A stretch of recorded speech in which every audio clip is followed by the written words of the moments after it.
Bon, vu que ça fait 10 minutes que j'essaye de tester le son, que j'essaye de connecter ce petit micro là, le G dont j'ai fait l'acquisition, pour essayer de faire des vidéos plus qualitatives et générer plus de un like sous mes vidéos, essayer de dépasser les 300 vues. Vu que j'ai fait tous ces préparatifs, que j'ai essayé de connecter tout ça, que le son sortait d'abord dans les AirPods Max, qu'après l'enregistrement du son, bah, je savais pas si c'était le téléphone ou les AirPods, que ChatGPT me racontait n'importe quoi. Du coup, j'ai dû essayer de bidouiller un petit peu, mais là, il me semble que ça va. Alors, du coup, par contre, j'ai plus grand-chose à vous dire, mais du coup, si vous vous ennuyez, si vous scrollez sur les réseaux, eh ben, n'hésitez pas à mettre un commentaire sous la vidéo pour me dire si le son est de meilleure qualité, pour dire si ça vous convient, et pour me dire si vous êtes désormais prêt à me suivre dans l'analyse quotidienne des marchés financiers et de ce qui se passe. Donc on a fait pas mal la semaine dernière la tech américaine, on regardait un petit peu ce qui se passe, on essayait de se poser la question de la pertinence d'un investissement. Donc on réfléchissait un petit peu à tout ça, c'était sympa.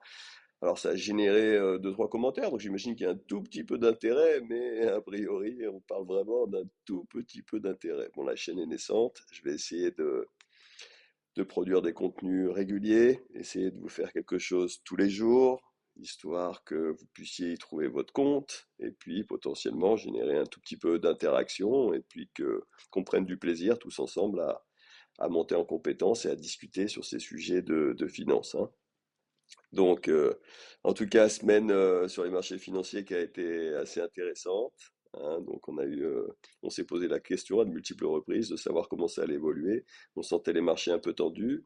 On a vu quelques valorisations qui étaient complètement indécentes, hein. Si vous vous souvenez, par exemple, la valorisation de Palantir, là, qu'on a vu chuter malgré l'annonce de bons résultats. Entreprise intéressante, Palantir, hein. Je vous invite à regarder un petit peu ce qu'elle fait, hein. Donc du logiciel principalement utilisé par des gouvernements et des grandes entreprises, donc, et notamment pour de la surveillance, hein. Il y a eu des cas un petit peu sympas, notamment lors de la guerre en Irak. Une entreprise qui a annoncé des super résultats la semaine dernière et dont pourtant la valorisation s'est effondrée, a perdu 9%, hein, du fait que finalement les investisseurs, même quand la performance est très bonne, vu qu'ils ne savent plus comment valoriser ces boîtes, hein, qui valent aujourd'hui, je crois que Palantir, on est vers 400 milliards pour une boîte qui génère que dalle de chiffre d'affaires, que dalle de profit. Donc typiquement, c'est une boîte dont la valorisation a explosé parce que très proche, plutôt très proche du gouvernement actuel, de l'équipe dirigeante actuelle aux États-Unis, mais potentiellement, c'est pas ce que ça va donner. Donc on sent que les investisseurs sont un petit peu tendus en ce qui concerne certaines valorisations. Je m'attends à voir des choses intéressantes au niveau de Tesla, qui est valorisé à 1500 milliards. Pareil, donc des attendus incroyables au niveau des robots. On va voir ce que ça va donner. Mais potentiellement, on a quelques valorisations qui sont absolument extrêmes au niveau de la tech américaine ces temps-ci. Donc je m'attends à voir d'éventuelles corrections. Alors, je commence à m'impatienter un tout petit peu. J'ai pas forcément envie d'investir là tout de suite parce qu'effectivement les valorisations sont complètement débiles. Mais je stocke un petit peu de cash et je me dis que si on a une correction de 10-20%, potentiellement ça peut valoir le coup de rentrer. Donc, je suis un peu à l'affût, je regarde ce qui se passe, j'attends une éventuelle correction parce que je trouve que les valorisations sont complètement débiles. Mais effectivement, vu que je crois à l'IA, même si ChatGPT me raconte n'importe quoi un jour sur deux, mais j'y crois quand même.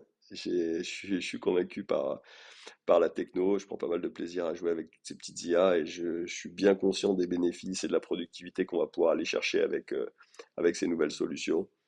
Donc, j'attends de voir ce que ça va donner. Et puis, dès qu'il y a moyen de rentrer, je rentre sur le marché. Enfin, dès qu'il y a moyen de rentrer. Dès que ça redevient un tout petit peu plus pertinent d'investir, je me remets à investir, étant donné que je suis convaincu que sur la décennie à venir, il va quand même y avoir pas mal de gains de productivité liés à l'implémentation de l'IA. Qui dit gain de productivité dit potentiellement des marges supplémentaires pour les entreprises, en tout cas celles qui auront été capables de déployer les outils d'IA qui vont bien. Et à partir du moment où les marges augmentent, ben, la valorisation des boîtes augmente mécaniquement, hein. Donc c'est un peu le pari actuellement. Tout le monde pense que l'IA va apporter énormément de gains de productivité, de bénéfices, va faire exploser les profits, et donc les boîtes valent très cher. J'attends que le narratif retombe un petit peu. J'attends qu'il y ait une ou deux mauvaises nouvelles qui fassent douter un petit peu de ces valorisations, qu'on ait une petite correction, qu'on revienne sur des niveaux de valorisation un tout petit peu plus raisonnables. Et puis après, Et puis après go, hein, on essaie de chercher des valeurs qui font du sens et qui vont nous permettre, sur de l'investissement de long terme, d'aller chercher de la performance. Allez, n'hésitez pas à donner votre avis en commentaire, ça fera bouger un petit peu la chaîne et puis ça me fait toujours plaisir de vous répondre. Allez, bis.